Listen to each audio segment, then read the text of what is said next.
विधिमंडळ पावसाळी अधिवेशनाचा आजचा 9वा दिवस आहे. अधिकारी सभागृहात उपस्थित नाहीत हा मुद्दा गेल्या काही दिवसांपासून चर्चेत येतोय. खरं तर सभागृहाच्या बाहेर आपण पाहिलं तर अनेक अधिकारी शासकीय ID कार्ड घालून आतमध्ये प्रवेश करतायत, येत आहेत, फोटो काढतायत, मंत्र्यांच्या भेटीगाठी घेत आहेत. पण प्रत्यक्षात संबंधित जे डिपार्टमेंट आहे त्याच्या संदर्भात जर प्रश्न असेल, चर्चा असेल, त्या चर्चेला कुठेही उपस्थिती अधिकाऱ्यांची दिसत नाहीये.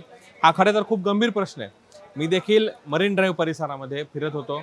फिरत असताना संध्याकाळच्या वेळेला मला बरेचसे अधिकारी मिळाले. नाव मी सांगणार नाही, पण ते अधिकारी भेटल्यानंतर खऱ्या अर्थानं जर अधिकारी मुंबईत उपस्थित आहेत, जर ते मरीन ड्राईव्हवर फिरत असतील, तर चर्चेला नेमके अधिकारी उपस्थित का नाहीत हा प्रश्न या माध्यमातून उपस्थित होतोय. मग पावसाळी अधिवेशन आहे, अधिवेशनात अनेक मुद्दे उपस्थित होत आहेत आणि एवढं सगळं होत असताना जर अधिकारी मुंबईत असूनही सभागृहात गैरहजर राहत असतील किंवा विधिमंडळ परिसरात येऊन फोटोज, व्हिडिओज आणि रील्स काढत असतील, तर यांच्यावरती देखील कारवाई करण्यात यावी अशा पद्धतीची मागणी केली जाते. बातमी म्हणजे थोडक्यात.